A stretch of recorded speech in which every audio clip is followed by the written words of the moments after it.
Welcome back to episode 7 of Your Neck of the Woods podcast, presented by yours truly, James DeFazio, presented by, I should say, produced by Gabe the Great. Today's July 18th, 2024. If you're listening to this, it's already July 19th, 2024. I just want to thank you all so much for joining me back here for a much revamped, reinvigorated, reformatted version of this podcast. We are going to do some big changes very quickly. I'm pretty upset I couldn't find my whiteboard tonight. We were going to use a whiteboard. I was going to draw all kinds of different things for you to depict to what I'm about to describe. Unfortunately, I couldn't locate it. I also, because I uploaded so many images from my cell phone, haven't figured out why I'm formatted and look the way I do. So I'm sorry for anyone who's watching this and it's a little bit of a cut off picture or a abbreviated picture, full screen image of myself. The next purchase I plan to make is a green screen because I could really have utilized that to depict the tornado outbreaks of the last few days. Um, but I'll do my best with what I have right now, and I'm really excited to debut a TikTok channel in the upcoming days. I think it's going to be a great platform. I've never used TikTok, but I don't really see a better way for me to disseminate information on a quick basis, share really cool videos, quickly record my thoughts, and get it out to a large audience as soon as possible, as quickly as possible. So be on the lookout for that channel name. Um, let's get on to the weather. Pardon my French, but holy fucking shit.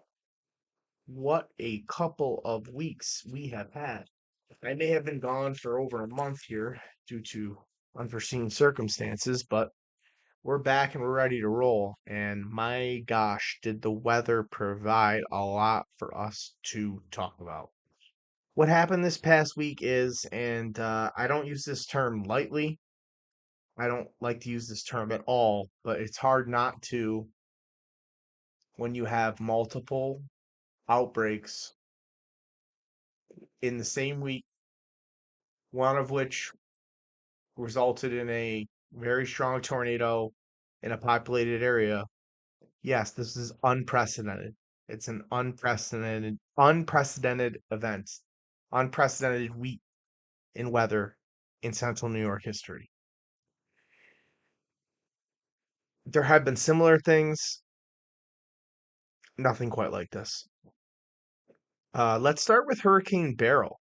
That's where all of this began. Go back a little over a week, all the way back to Hurricane Beryl. First of all, Hurricane Beryl broke the record for strongest hurricane ever recorded in the Atlantic Ocean during the month of June. Just to give you an idea of how much of a beast this thing was before it struck any land. The island of St. Vincent is basically destroyed. There were parts of Jamaica, especially south coastal Jamaica, that took some absolutely devastating hits from this hurricane as well. After it continued to traverse west, it crossed the Yucatan Peninsula. It affected Cancun, and then it re-entered the Gulf of Mexico. Its barrel moved northwest. It stayed very weak for about 48 hours once it re-entered the Gulf. And it gave some people a false sense of caution, unfortunately, because as expected, within 24 hours before it made landfall, it rapidly intensified from a weak tropical storm to a noteworthy lower category hurricane. Uh, no pun intended, but it barreled into a highly populated area. That is what has exacerbated the effects and damages. Um, So a couple other things that make the damage so severe for a non-major hurricane. This was a long-lived storm. This storm existed for well over a week, came all the way across the Atlantic Ocean, started as just a tropical wave, was an absolute beast at one point. When storms exist for long periods of time, they tend to pack more of a punch, for whatever reason. Um, they've, I, the science behind it is that they've accumulated a lot of energy, and they have a lot more energy that they could release, which I believe is exactly what happened in this situation. Another perfect example of this, Hurricane Katrina. People think Hurricane Katrina was a Category 5 when it hit New Orleans, Mississippi, Gulfport, Mississippi. It's only a 3, but it was a 5 for a long time before it got there. And because it was so darn big, it made such a big effect on the region and did so much damage. So it's no surprise to me that it absolutely packed quite a punch and that the Houston area took a pretty substantial blow. The remnants then came northeast and they tracked to our northwest. This led to several problems. Uh, I'm mad I can't find my whiteboard because this would be a perfect opportunity for me to show what happens if the storms to our northwest and how this cyclonic spin around it causes what I'm about to describe. But for now, let's use verbiage. Hurricanes spin in an anti-clockwise rotation. As a result of this, the southeast side, bottom right side of the storm of the tropical system is the most ripe for rotation. Tends to bring in the most moist air mass, as well as create the most lift, lift and spin to produce uh, tornadoes. Uh, because we were on the southeast side of the remnants, we were in a spot that was ripe for rotation. It just so happens that Central New York was the bullseye that day for tornado threat, which is basically unheard of. The proximity to the remnant low and the atmospheric conditions that it therefore creates, drawing in the insanely humid air, dew points in the low to mid 70s, which are dew point at one point this week was 77 degrees. Our scale typically only goes to 75. That's how humid it got this week. It's un, un, obnoxiously humid. Um, but with that warm, moist air mass, um, July 10th, the Storm Prediction Center issued the highest threat for tornadoes that we've ever had in my entire life. On July 10th, we had a 10% probability of a tornado within a 25-mile radius of any point in Oneida County. 10% chance. That's extremely high for the Storm Prediction Center to come out and say for Central New York. I've never seen it. I don't expect to ever see it anytime soon. It's, it, it's insane. For perspective, the other day when Rome had its disaster, we were considered 2%. That's how tornadic that July 10th was as a result of the remnants of the hurricane. Um, the tornado watch that the Storm Prediction Center decided to issue on July 10th, it always lists different likelihoods of effects. When it came to tornadoes, I've never seen this for Central New York. It said the risk for tornadoes in our region that day was high.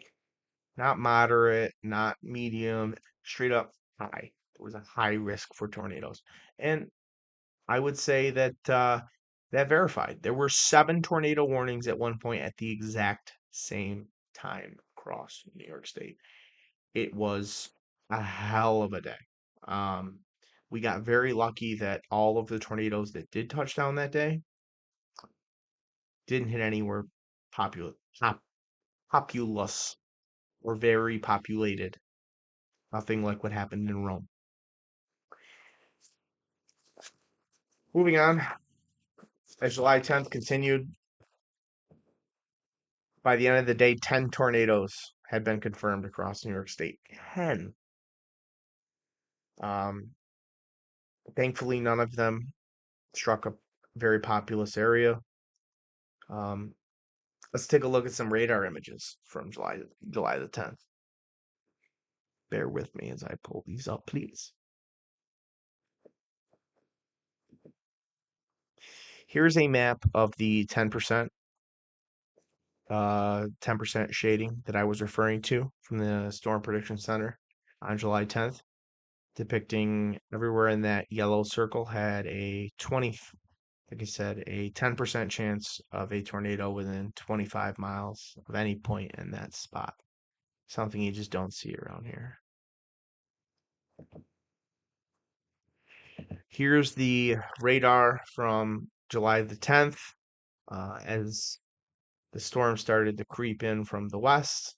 I particularly chose this image because it depicts our radar, our region, and in this screenshot at 4:29 p.m., there are one, two, three, four, five warned tornado storm, five tornado warnings in our region. Here's a more zoomed out version from July 10th. Gives you a full image.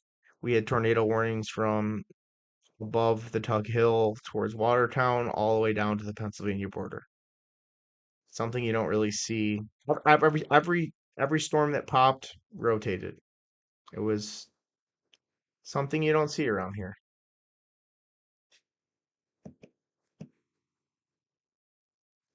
And we'll get to this. We will get to this. But let's move on to the next big severe threat here. The next interesting day to discuss.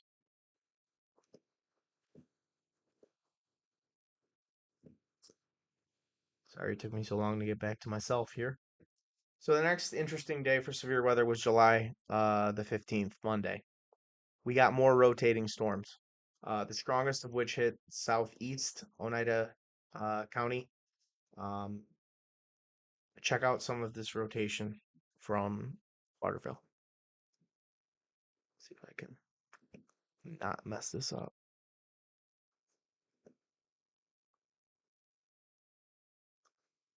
Oh, this was actually something I wanted to talk about from back on the day of the only local tornado on the day of the Hurricane Beryl remnants, July 10th.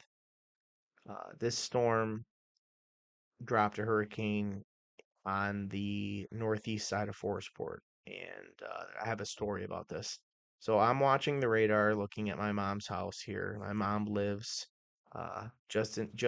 just right about where Forestport is on written on the map, and where the P is on Forestport. And I'm watching this and I'm seeing rotation and I'm on the phone with her and I'm telling her, Mom, if it's still rotating like this when it gets to you, even if there's no tornado warning, I'm making you take shelter at least away from windows. And she was like, okay, okay, okay. We stay on the phone and we keep going.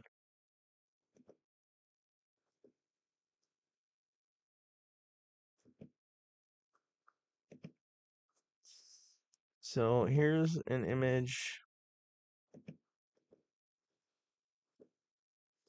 an image of the rotation that I depicted and told her that I saw this rotation and said, if this makes it to you, I'm making you take shelter. I was surprised there was not a tornado warning already on this because of how strong and tight the rotation was, but they were right to wait because the tornado didn't touch down until it got just to Forestport. But this is clear, tight rotation. This is velocity radar. Quick quick little teaching point about velocity. We use this to be able to see rotation because green and red measure winds in different directions. One measures wind towards the radar, one measures wind that is going away from the radar. So it allows us to see all different all different types of rotation. Weak rotation, strong rotation. There's different levels and angles of velocity that you can utilize. There's other tools to search for tornadoes, such as correlation coefficient, which we'll get to in just a little bit. Um, but again, as I saw this approaching my mom, we're on the phone. So then I get to this. It's 10 minutes later. I believe what's it say, 5:58 there, and the storm's right over her right now. You can see the little hook. I don't have a velocity shot, unfortunately, but you can see the hook right over her. The rotation was still there. She was on FaceTime with me, showing me the front of her house. The trees in the front of her house, her words, not mine, were doing things that she had never seen before, bending in ways and blowing in ways that they typically didn't. I yelled at her, get away from the window, shut the door, get in the bathroom. The second she did that, the tornado warning siren went off. The funnel cloud went right over her house, and the tornado touched down about a half mile north of her. Um, she got very lucky, uh, but yet again, you got to stay vigilant.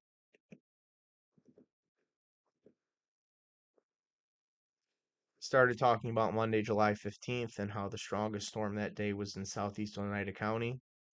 This is the storm I was referring to.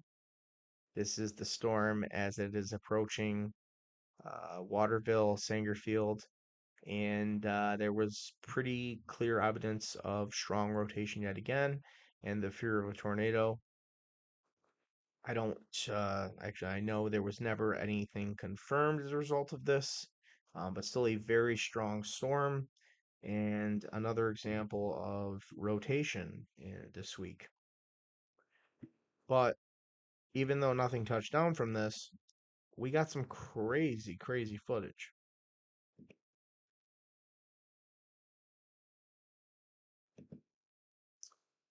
That's the radar image that I took simultaneously with the video I'm about to play. The video I'm about to play shows the rotation that the radar is picking up and why there was a tornado warning in Waterville. Here is image of the supercell.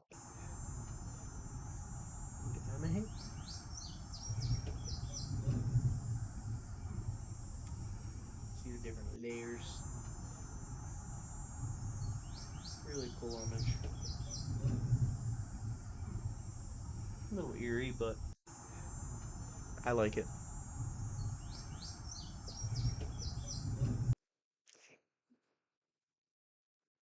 Oh, and then came Tuesday, July 16th, 2024, a day that will forever live in weather infamy in central New York. Again, we went from a 10% chance the day of Hurricane Beryl of a tornado to a 2% chance. Unfortunately, even though they said the chance for a strong tornado was higher on the day of Hurricane Beryl than on July 16th, an EF2 tornado was able to develop in Rome and do a ton of damage. The tornado that tore through Rome formed just off of where I personally like to ice fish. I like to ice fish on the Erie Canal. It's fun because you can catch absolutely anything. The canal's filled with every species there is, and every freshwater species there is, I should say. And I park on Muck Road when I go down to ice fish.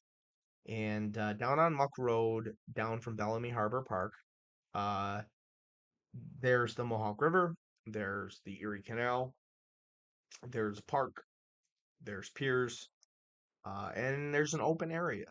And if you've ever been down there, especially when the weather's not been great, like me ice fishing in the middle of winter, you've seen the wind do weird things in these areas. It tunnels down the canal.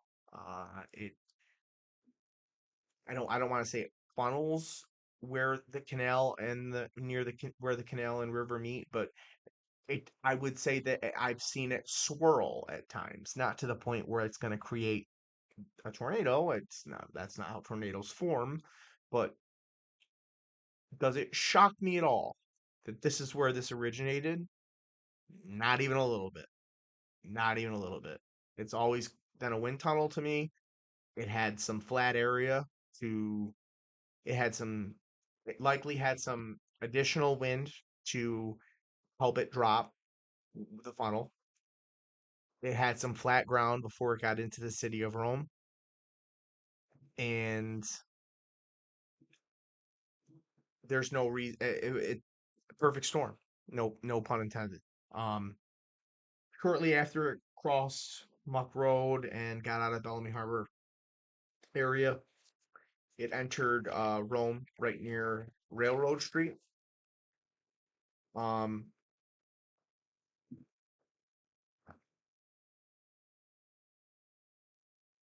it started to pick up steam right around Railroad Street. Um, it then tracked across South Central Rome and very through quite a high populated area. It did some absurd damage that I'm sure you've all seen photos of at this point. At first, it appeared the primary threat of the rotation was north of Rome, where in fact there was a lot of rotation and damage in the town of Lee. No tornado confirmation there just yet.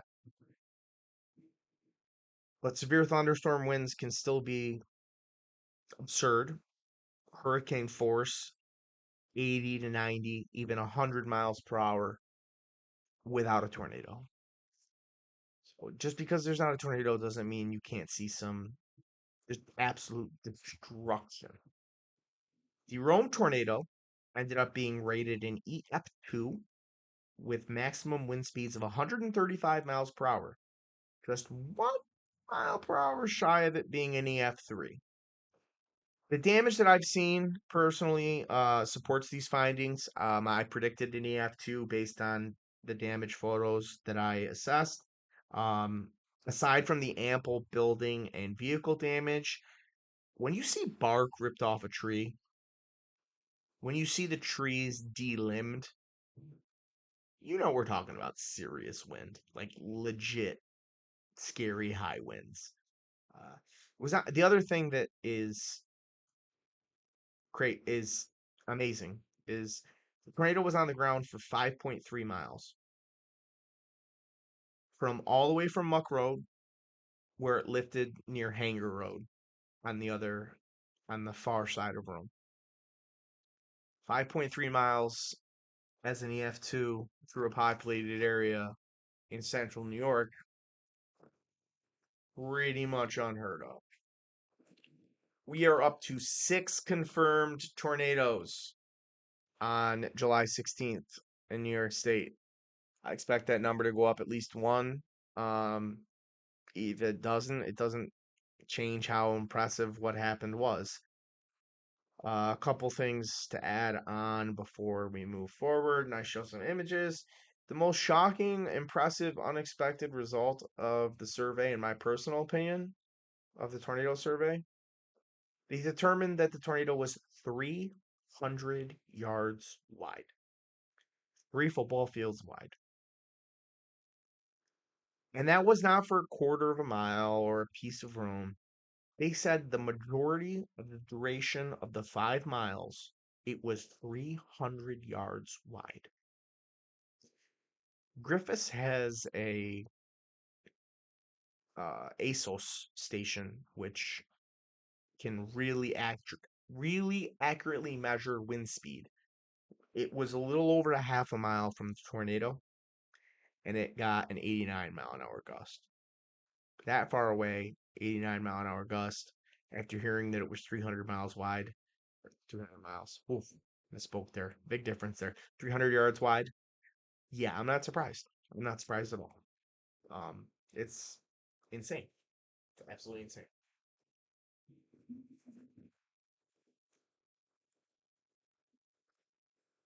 Here is an image from June 16th of the first rotating storm that moved in north of Syracuse. This was the first storm that gave us concern on the 16th. There was some strong rotation in here, which I'm about to show. There were several storm chasers on this. I'm very surprised, to be honest with you, that this did not drop a tornado.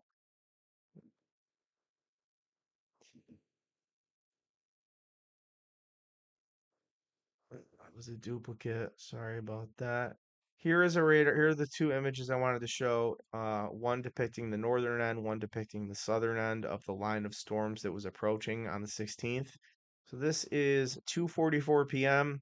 Tornado struck around 3:30 p.m. in Rome. This is what we're looking at 2:44 from the Montague radar up north. You can see a thick line of storms. When we pull up the Binghamton radar, the southern end of it, which maybe I don't have on here, or maybe I chose the wrong image. Maybe I had the wrong image. Anyway, let me just show you since I added the wrong radar image here. But on the northern one here, the only thing that you're missing here is to the south. This line continued, and it looked very similar. There was no reason to think that most of central New York was not going to get severe weather by 2:45 p.m. on the 16th. That is the whole point of what I'm trying to show right now. As we move forward on the 16th,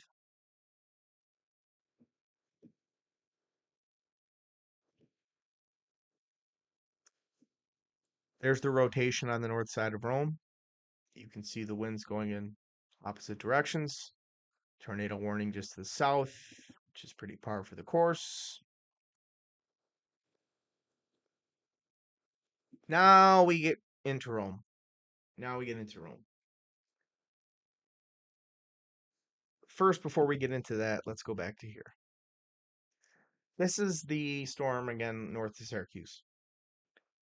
This is eventually the storm that dropped the tornado in Canastota that led to a fatality of an older gentleman who was outdoors. Uh, don't go outdoors in a hurricane. Don't go outdoors in a hurricane. Don't go outdoors in a tornado. Don't go outdoors uh, in any severe thunderstorm. But regardless, it's still tragic. Based on the radar and where the rotation shows up on the radar and how things were moving so quickly and changing so quickly, this radar image at 2:47 p.m., which is around not far from the time that the tornado dropped in Canastota, shows the rotation north of there, which is likely why meteorologists didn't have a huge warning other than you have a strong severe thunderstorm heading for you, Canastota. They didn't say you have a tornado coming your way explicitly. Fortunately, anytime there's a chance for rotation, meteorologists and the National Weather Service stress that in any severe thunderstorm, while there's the threat for rotation, a tornado can form very quickly and very easily.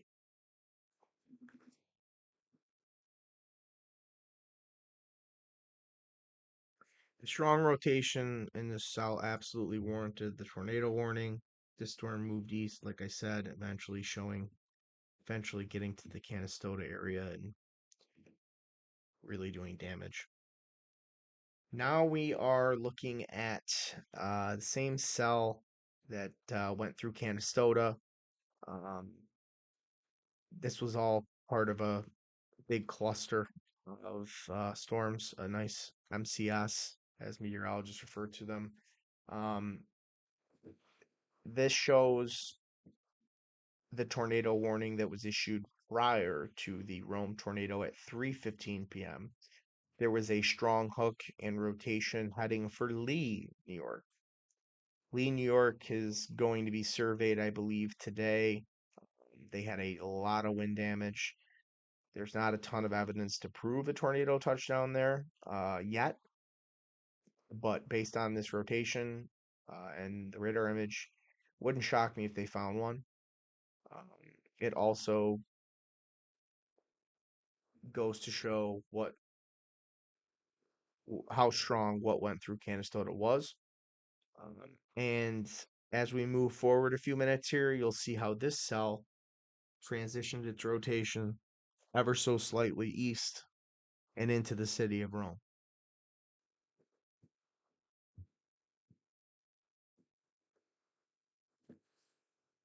So now we're at 3:25 p.m., same exact time. You see the bow, you see the leading edge. Rome is absolutely pelted in lightning. Look at all the lightning detection. This is a dangerous storm just from lightning alone. Forget the fact that forget the wind, forget the tornado. That's an absurd amount of lightning. An absurd amount of lightning. It's extremely impressive.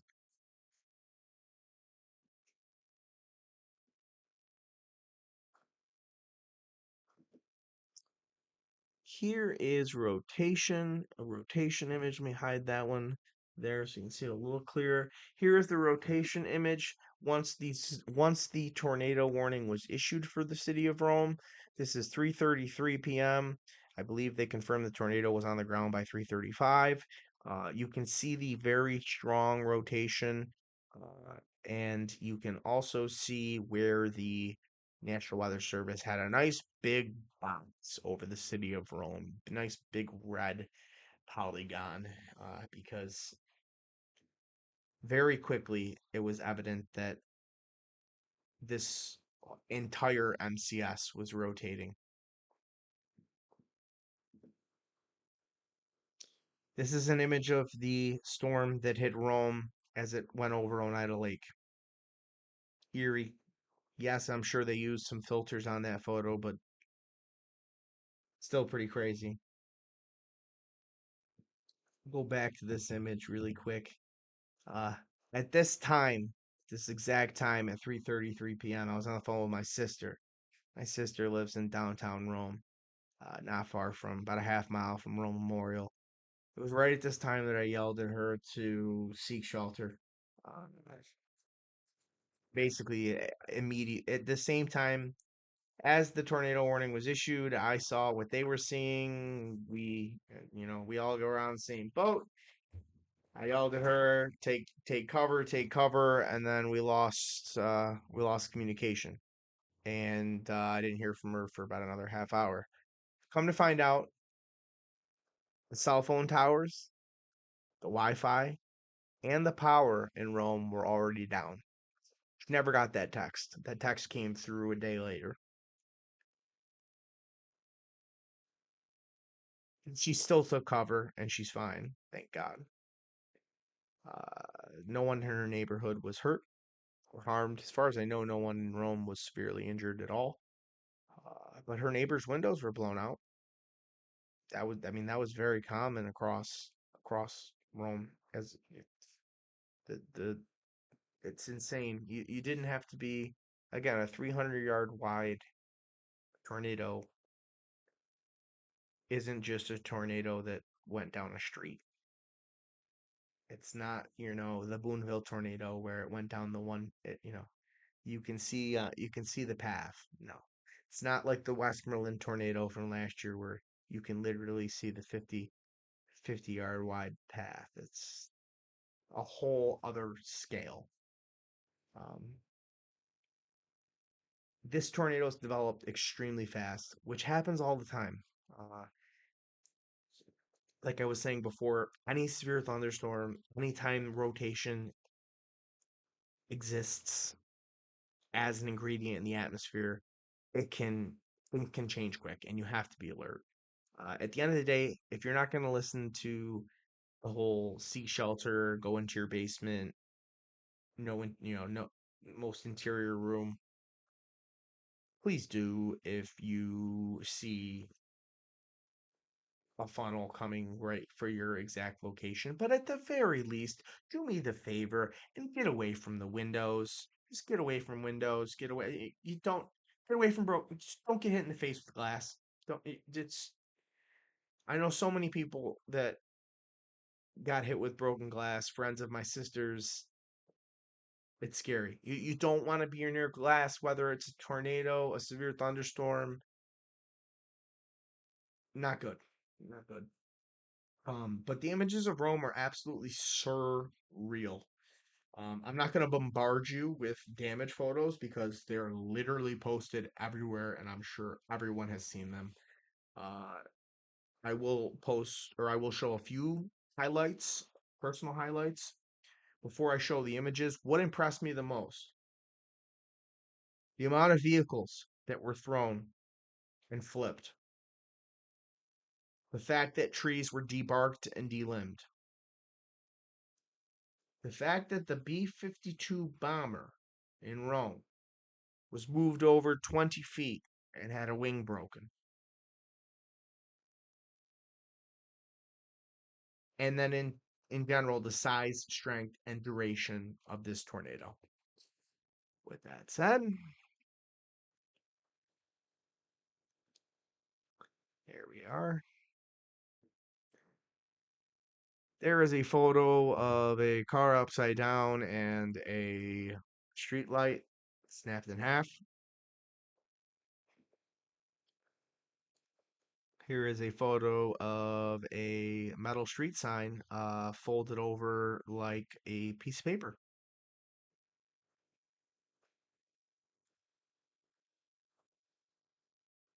Here's a photo of the B-52 uh, pushed, like I said, 20 feet. Unbelievable. I can't imagine what that thing weighs. You can see it again here that it's clearly been shifted and moved, and the wing did sustain some damage. This is a picture of flooding. So this is something I wanted to talk about. Here's something else that can happen.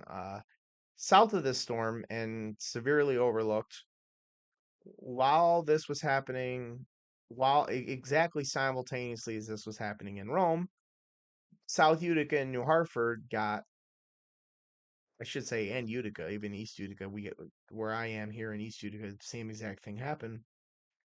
We're talking 1.4 inches of rain in 25 minutes. That's confirmed. I have a confirmed measurement on that. This is Campion Road in New Hartford. Floods every time.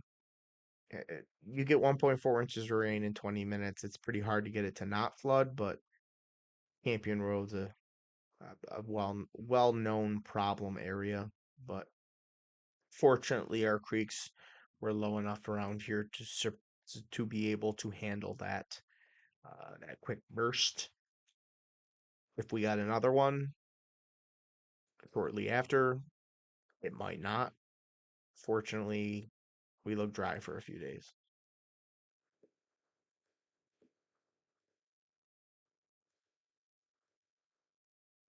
It's one of my favorite pictures of the damage, just because you could see metal lifted so easily into the air and just thrown into the telephone pole and wrapped around, and it crinkled like it's a piece of paper in your hand. Tornadoes do crazy things, and this is on James Street in Rome. Here's an image. Kind of tough to see.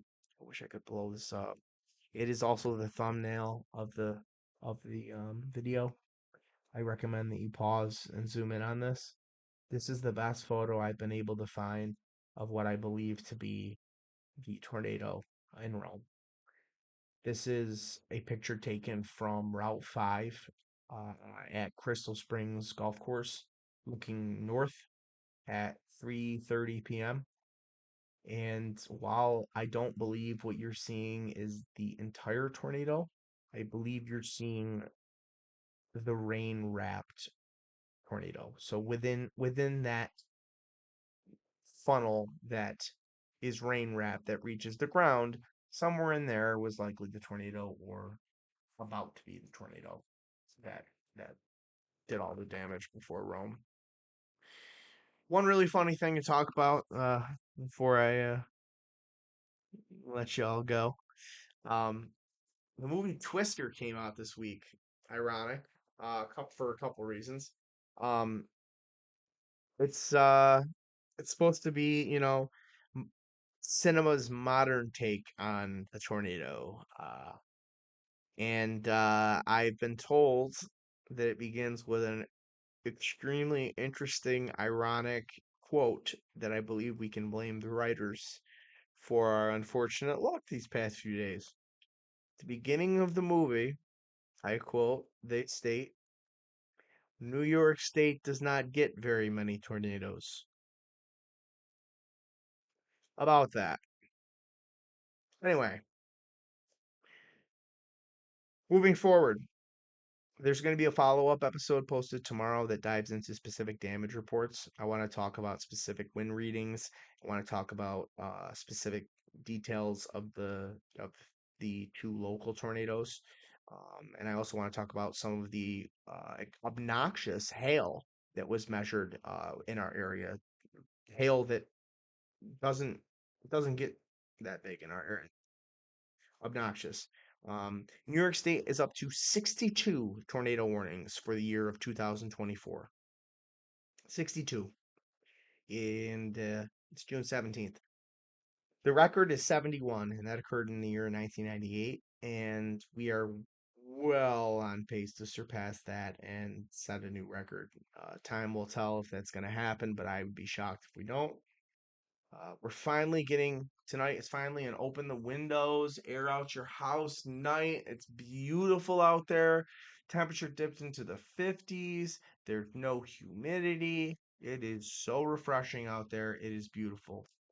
Cool temps tonight are going to allow the dew point and temperature to get a little close to one another by sunrise. So expect some patchy fog, especially in the lower elevation and more prone areas. Um, but once that fog clears out and once the sun comes through, it's going to be an absolutely beautiful day.